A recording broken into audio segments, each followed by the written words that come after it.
2 queens for black, 2 queens for white. You don't believe me? For sure I am right.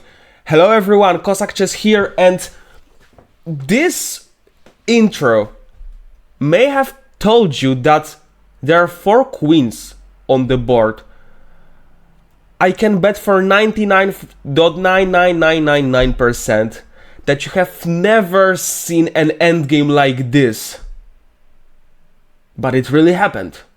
It really happened in my game against my friend, Grandmaster Arkadiusz Leniart from Poland. We both played against each other, not in a tournament in Poland, but in Portugal, Mirandela Open. It happened two years ago, 2022. And what happened in the game? I promise you, the vast majority of you have never ever seen an endgame like this. To be honest, me also, during this game, I could have never supposed that such thing can happen. It's really... Let's go and see it, because I can't even explain it. Okay, so as maybe one warning before we start, this analysis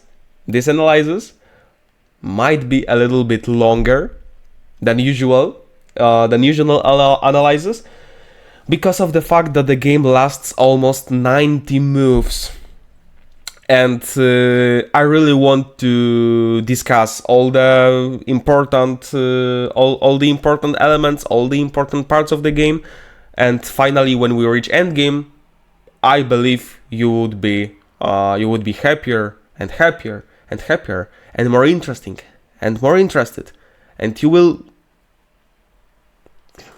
I can't even tell. Let's just see it. Let's just see it, guys. Please. So, the game started with the move e4. Arkadiusz answered with e5. Bishop c4. So, the bishop opening, I have never played this opening before this game. So, I thought that it would be a surprise for my opponent. But he replied knight f6 without any hesitation. So, I played d3. The idea with this bishop c4 is quite logical. We want to a little bit not hurry with developing this g1 knight in order to push the move f4 and try to fight for a space, try to fight for an initiative on the king side. The main drawback of this variation is that we are making our castle in a pretty late stage of our game, so for some time our king might be in the center. But I was really happy of choosing this opening, because it was some new experience for me. I like experiencing some new things, and the main thing is that I was hoping that it would be a surprise for him. Well, maybe it was, but he didn't show me that he was surprised. Knight c3, bishop c5, and f4. So after the move f4, I want to play knight f3, and I put some pressure in the center. Of course, this bishop blocks this diagonal, so it's almost impossible for me to do a short castle, but no one told that I should go for a short castle. d6, knight f3, and a6 move. a6 after almost 4 minutes of thinking. Quite a logical move, because some bishop a7, some outpost for the bishop is possible right now. Some knight a5 ideas, and the b5 square is now under the black's control. Some knight a5 ideas trying to capture my light squared bishop. But I played f5, and after knight a5, I just recall some variation that after bishop b3, I don't even care that he can take my bishop. I opened the file for my rook, but what's more important, I created this beautiful pawn chain. It means that I have a control in the center. And what does it mean if you have the control in the center? Well, it means some old guys, probably it was the Steinitz. The Steinitz tells us that if you have the control in the center, if you control the center by your pawns, and the opponent can't make a breakthrough in the center, you can create an attack on one of the wings, on the queen side or the king side. Well, if I have such a beautiful pawn chain, I would probably try to create some attack on the king side. So of course I gave up my bishop pair, but I gained this beautiful pawn chain. He plays the h6 move. For me it's really natural because it covers the g5 square. Now I can't play bishop g5 nor knight g5. So I opted for knight d5 because you know, in some positions I might go for c3 and d4 ideas, but the knight on c3 was standing there, so I just push him. I don't really want the knight standing on c3. Bishop a7, a3, so we are kind of waiting, you know, we don't really want to show our intentions, we just play some normal calm moves, but then, if you wait, the things can go a little bit more spicy. Bishop d7, normal developing move. Bishop d2, also a normal developing move. I am trying maybe in the future go for some long castle ideas. And there is a move g6. You can see that we have the move number 10 and black has already 39 minutes. So the position isn't that complicated, but we were burning time for no reason. This is maybe this is not a good sign, I have to tell. There's no need to burn time that much. But the g6 move is maybe it looks strange because after fg6, this bishop also has now the diagonal opened and black can't do short castle. But probably also black would go on this queen side because the position on queen side is not that opened. We can see this f file is opened, so if we want to put the king on this side where the position is opened and it has a possibility to be even more opened, you don't really want to put the king on such a side. I played queen e2, short castle, no short castle, long castle, and bishop g4. Well, black is trying to do something because knight d5, bishop d5 and queen f6 was the most natural thing to do with the long castle in the next move. But bishop g4 keeps more pieces on the board and keeps a knight d4 idea in the air. But after this simple prophylaxis c3, now it may turn out that this variation, knight takes d5, might be met with the move ed5. Unfortunately, I didn't play ed5 because I was so focused on this fact that this bishop needs to be on the open diagonal that I have completely missed that after e takes d5, I can even gain more benefits. The biggest benefit is that I have the pawn in the center. I kicked off this knight to the passive position, and I can open the center with the move d4. Of course, I have to prepare it. First, I can save my king, play the short it's long castle, queen d7. Then I can play h3, bishop h3, queen f3, long castle, and rook f1. Of course, this is a really, this is a variation which is how to say it. This is a variation which is pretty good for us and isn't that problematic because now we control the f file, and I will show you that after rook f8, queen f8, rook f8, rook f8, now we are winning because black needs to cover from the check with the queen, so it's totally lost. But maybe I showed the wrong variation. I just want to tell you that if black does something stupid, for example, if they undo their bishop, I can play d4. I can make a use of this fact that the king is still in the center, and if I open the e file, I can put my rook directly on this same file where the opponent king's is located, and the position is terrible for black. Terrible. You need to make your king safe. But I played bishop d5 by hand. I just play schematically. Didn't even think about any other moves. queen d7, bishop e3. I just thought this bishop is annoying. My bishop on d2 is barely doing nothing, so exchanging it could be pretty okay. Bishop takes f3. Okay. Queen takes f3. Rook f8. Queen g3 takes and takes. There's a thing worth to mention that after short, it's not short. KosakChess, it's long castle. I can chop the knight, I can chop the bishop, and I am piece up. So he has to take on e3 and queen e3. Now there's a thing. The position is almost equal because there's a equal material. We are equally in the development. Let's say we have both kings in the center.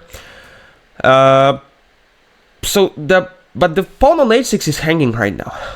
This is a thing. The pawn on h6 right now is hanging, and you would not believe, but the simplest thing to do was to defend this pawn by playing g5, even h5. If you defend this pawn, it's a normal position. But he played queen g4, so he was hoping for some dynamic compensation. He's attacking my pawn, he doesn't allow myself to do a long castle, so this move might be annoying, but I took the pawn. The Lichess says it's an inaccuracy. It offers queen g3 to exchange queens in that way, but to be honest, I don't get it, so I will not even show it to you, because for me it doesn't make any sense. Queen takes h6 is a really human and natural looking move. Combined with my next move, I believe it's pretty logical, because my opponent made a long castle. If he takes the pawn on g2, I wanted to make a long castle, and after a long castle I have rook g1 and I can take the free pawn, and I am pretty fine. The engine says it's equal because after queen f2 I can rook g6, rook h8. Here he takes the pawn, and also he can create some unpleasant threats, but well, I don't know. I don't know why he didn't go for such a line. Probably, it's not also so easy to go for such an endgame when you see this beautiful bishop crossing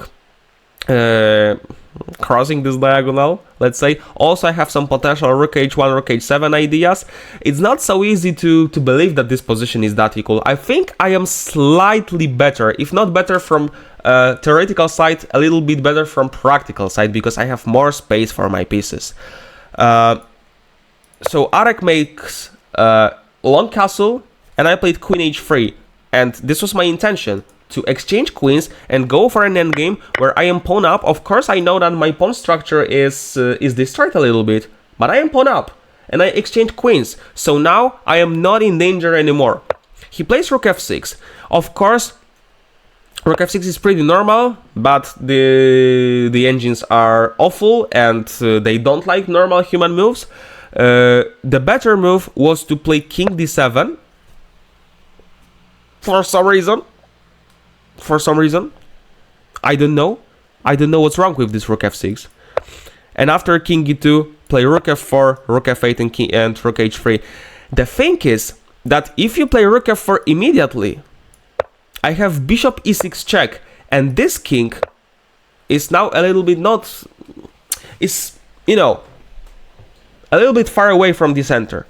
After king d7, we stop this bishop e6 idea, and we allow our rooks to go on a more active positions. He plays rook f6, he tries to develop his rook, he covers the e6 square.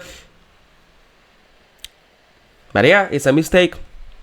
King e2 is a mistake. It's not even an inaccuracy, it's a mistake. This game is sometimes stupid. Rook f1 was better, and after rook f8, now king e2. But it's clever. To be honest, it's clever, and this is what I understand, because I made this rook d8 move to go to f8. Right? I showed some variations for you that after king e2, this rook can go on h8 and attack this pawn. After rook f1, rook df8, now this rook is on f8. It's not on h8. So we want something with this. with making this move to go on f8. I didn't realize it during the game. I played king e2 pretty quickly. Firstly, he played knight e7 just to attack my bishop. I don't really want to lose him. Even in this endgame, after rook a f1, he can just take the bishop. He takes d5. He can exchange, and rook h8. And I didn't really knew how to evaluate this position. I can play rook f3, but he can just go king f7. I have these pawns doubled on this h-file. I am pawn up, but if you have a pawn up, and this is such a pawn, you don't really want to have this advantage, because these pawns are not making my position better. They are not causing this position better, you know? They are doubled. So, you know, their power combined is like the power of one pawn. They are two. But there is one under the another. So their combined power is like the power of one pawn. So it's not a power at all. We can even call the position is equal, even though I am pawn up, but these pawns are terrible. So I didn't really want to go for a rook endgame immediately. I just escaped with my bishop, and he plays rook f8. Well, rook h8 could be an option there. Could be an option, but I understand that after rook f1, rook f1, rook f1, rook h3 is impossible because bishop e6, but king d7, rook f3. This is a better version of this endgame, but this is what probably black should go for there. This knight can jump somehow, knight g6, knight f4, something like this. Black at least can try. Something similar happened in the game, but the rook is on h8, so it makes some pressure. It might be a better version. So rook df8, rook af1. Of course, I am pawn up, and if I exchange rooks, believe me, I can do something in this endgame. King d7, rook f6, rook f6, rook f1. We are material up, so we exchange pieces. Rook f1, king f1, g5.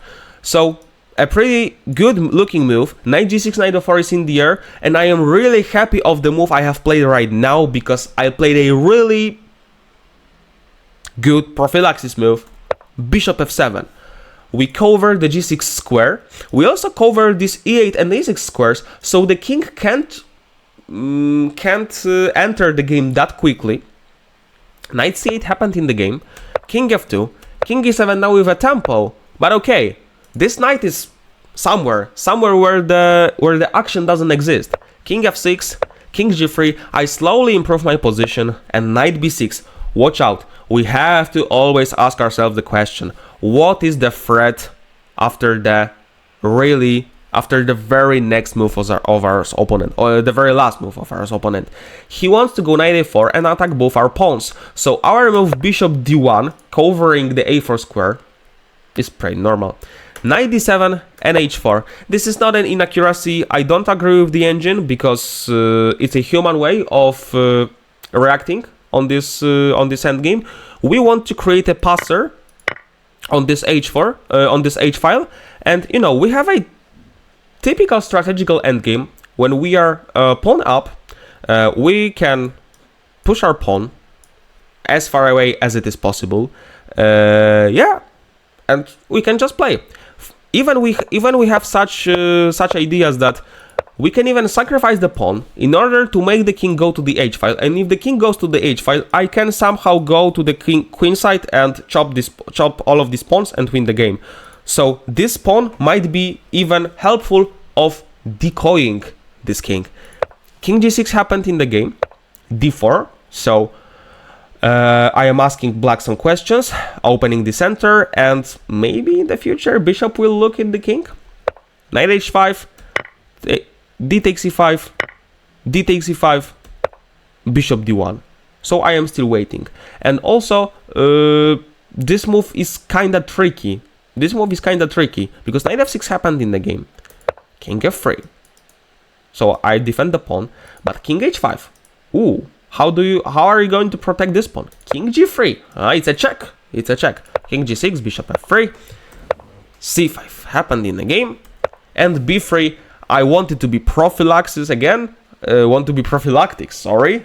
Again, because if he plays c4, he fixes apparently all of my pawns on the queen side, so b3 made a perfect sense for me. He does a really good job because he's a grandmaster, so he understands these tiny strategical things. I have light squared bishop, so he needs to put all his pawns on the dark squares because of the fact that my bishop will not attack them anymore. It's a pretty clever strategy played by Grandmaster. But these pawns also are located in that way, I can put my king. And I can enter my king in the queen side. So I played king e3. But he plays knight e8. Really smart. Really smart. After king d3, again, he is not prophylactic. Knight d6, he covers the c4 square, and I can barely make a progress. So I played a4. Knight d6. Bishop e2. So I am still waiting. And this king is in a pretty tricky spot. Because this king can go via this way.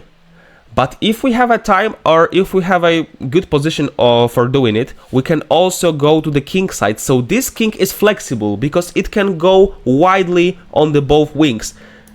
King f6, a blunder. A normal king move awaiting is a blunder. Because of this fact I have told you. And also because of this one concrete variation I will show you. After knight d8, the king needs to be on g8. After knight d8, the position is drawn. And the only reason is because of the fact that after king f3, there is knight f6 move, and we control both e4 and g4 square. Why is it so important to control the g4 square? Well, it will turn out pretty soon. After king f6, black is not on time to control the g4 square. I will show you pretty soon that, why is it so important. So knight d8 was of course much better. After king d3, knight d6, the only move, he controls the c4 and the e4 square. And then he can move the king, because now the king is not on d3, is not that flexible, because it will cost ourselves a little bit time to reach the king side. But he plays king f6. I play king f3, king g6, and king g4. And the thing is that with the king on g6 and the knight on d6, he can't take the pawn because bishop d3. Unpleasant pin. But okay, anyway, what does it mean that I won the g4 square? What have you achieved? h5. I can push my pawn. He can't block it because king f5. King f6, I take this pawn. This. I win all the pawns. He can't allow my king to go that further. King f6. Now I play bishop c4. I will put him in some sort of a Zugzwang. If he gives a check on h6, it's already over because king h4, the knight can't really move because I control all the squares. King g7, king g5, the knight can still move and I will chop all the pawns as I have told you in the past. So knight d6 attacks bishop and pawn.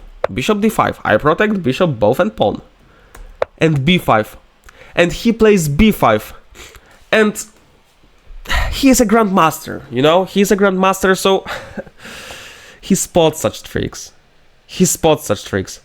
I have a beautiful and not that hard example how to win this position. Because I played c4, which also looks good.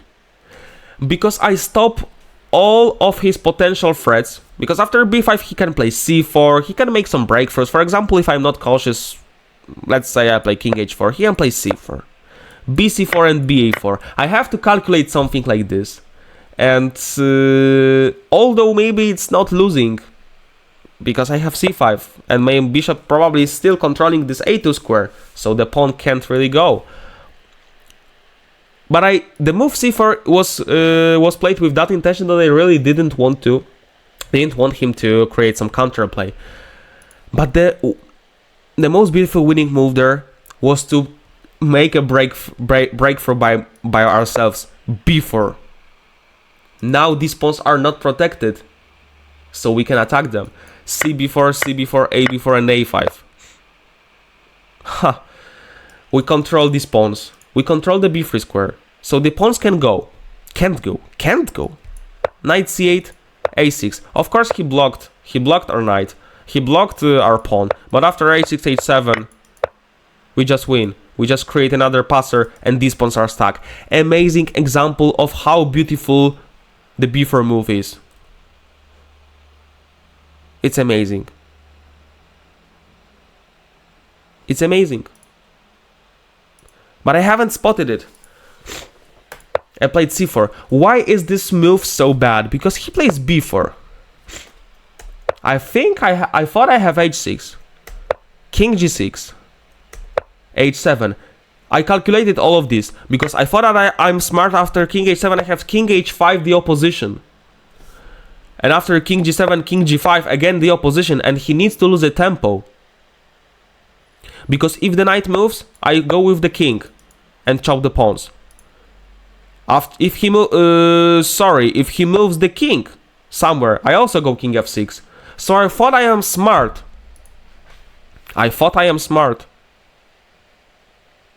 But I am not. He plays knight c8, but also the beautiful example is that he can play king h8. Really unhuman and really unintuitive move. The reason is that if I play king g5, now he plays king g7, and this is me who needs to make a move. And why is this so important? I can't move my bishop. If I move bishop there, I lose the pawn on e4. If I move the bishop to protect the e4 pawn, he plays knight c4. And we can see the difference. That's why he pushed the pawn from b6 to b4. He wanted to make a grandmaster breakthrough. Wow. King h8. Ha, it's a draw. Because I can't make a progress.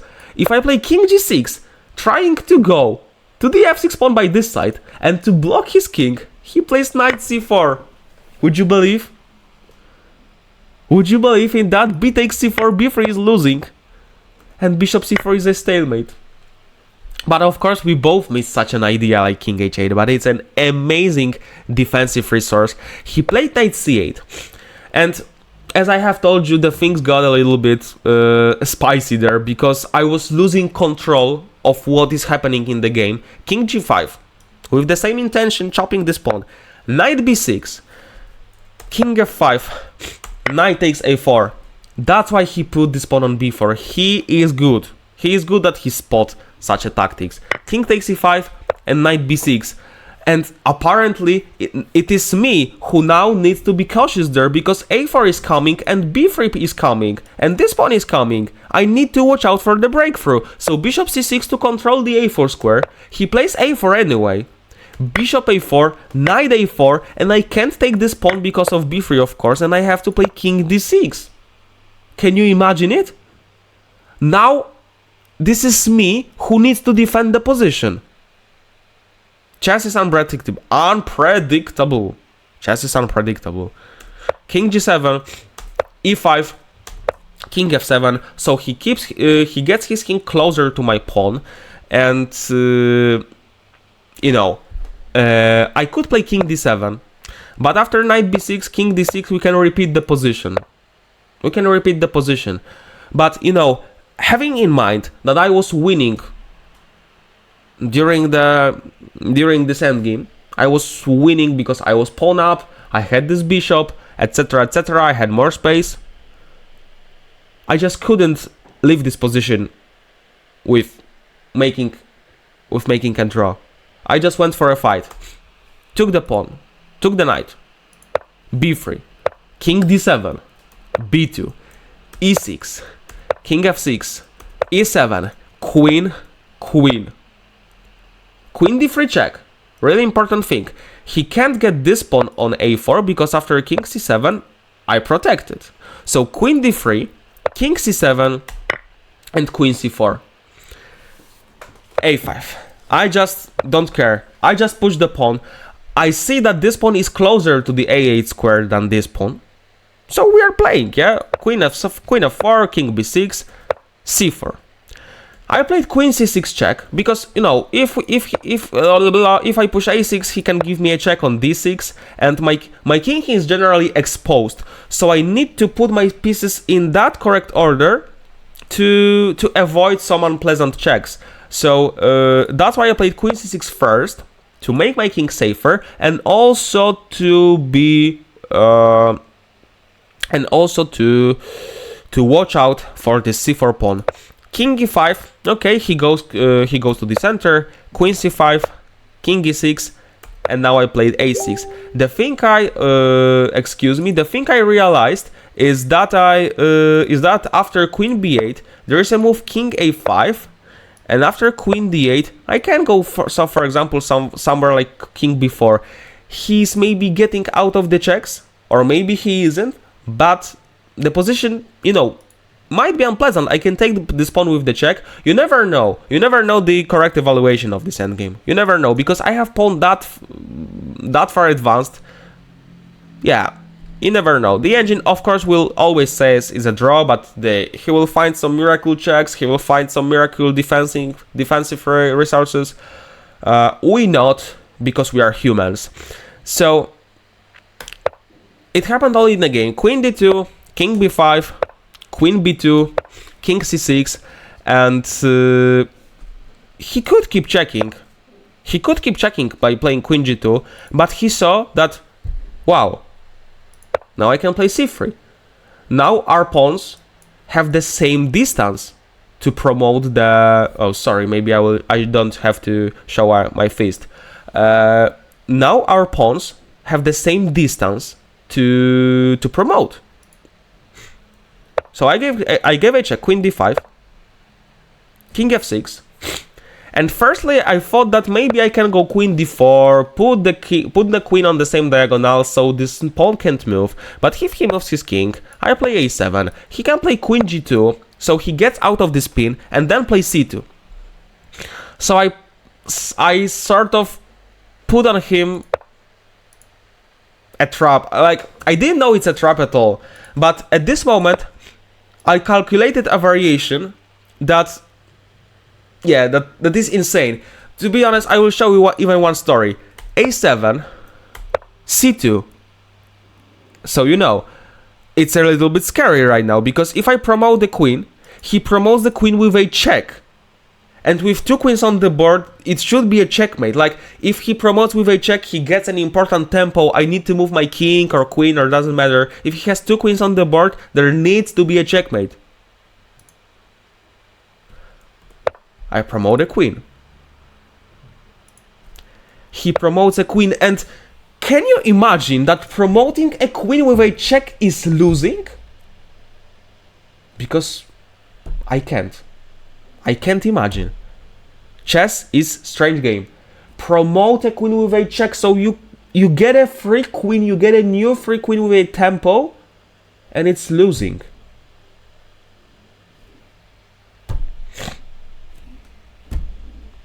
What to say? The only thing which makes this position equal is to play queen c3 and keep my king checking. It's pretty clever, because if I play queen d7, I can go queen h3, and now I can't enter the c file, because now he can promote the queen. Now he can. So queen c3 was a good idea. If I go to b5, there is the same story. Now I can't reach the c file because of the promotion. But c1 queen with a check. No, if you see such move, you can't not to play it. You understand me? But I spotted a nice trick. Of course you don't cover with the check, because you play queen g2, you take one queen, you take another queen, and you're a queen down.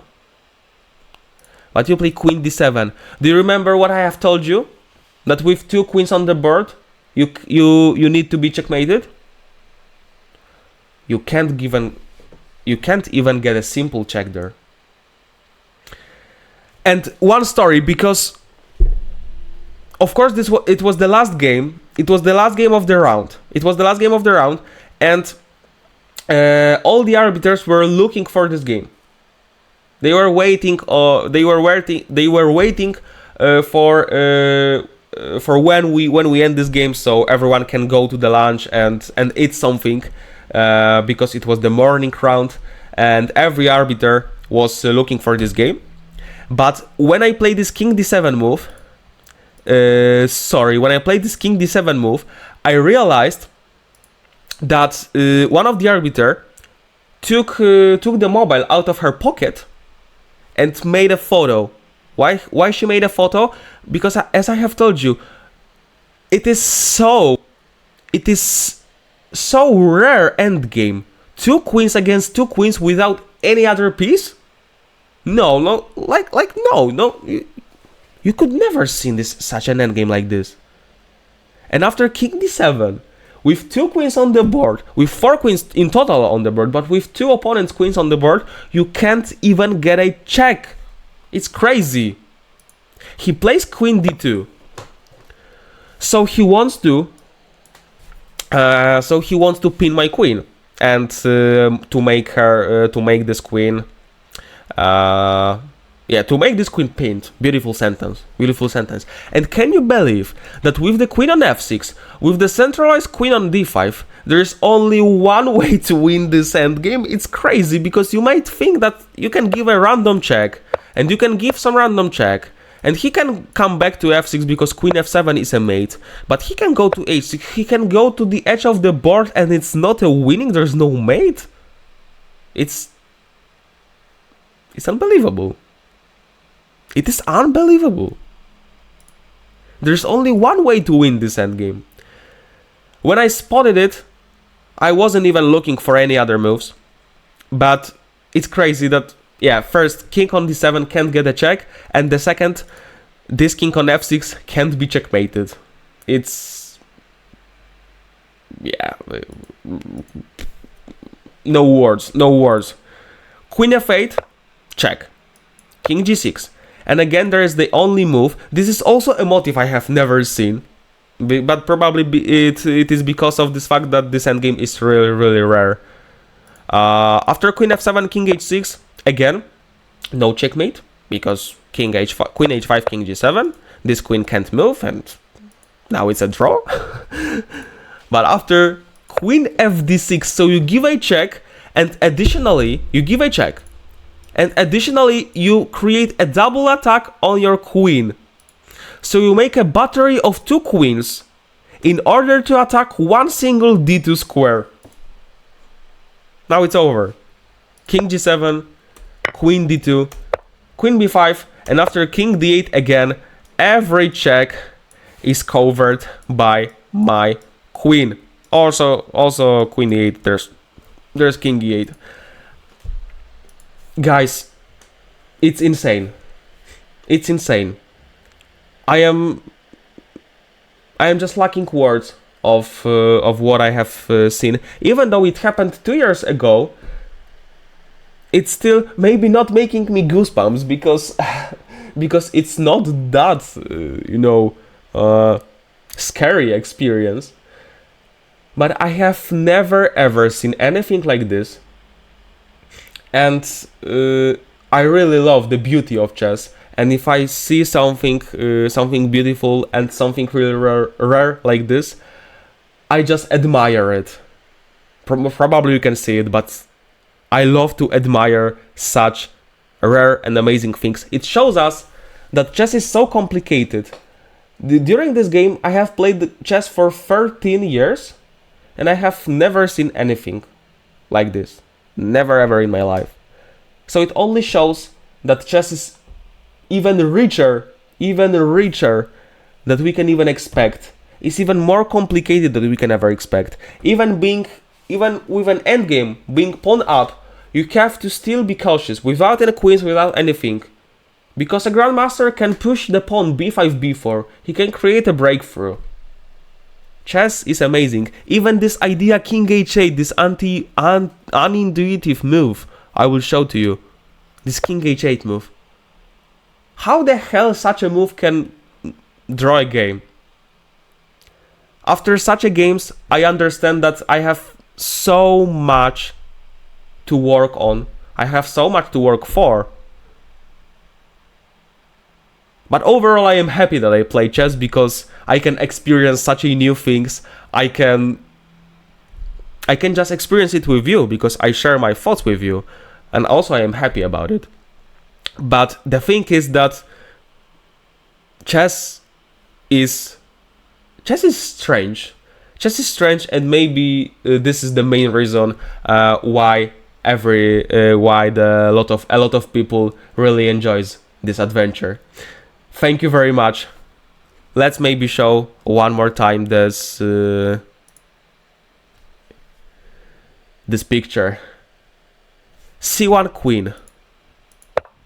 A promotion with a check is losing. Don't play this game. Don't play this game, guys, because if you start playing this and you will see such things like this, you will just feel disgusted. Don't play this game. Bye bye.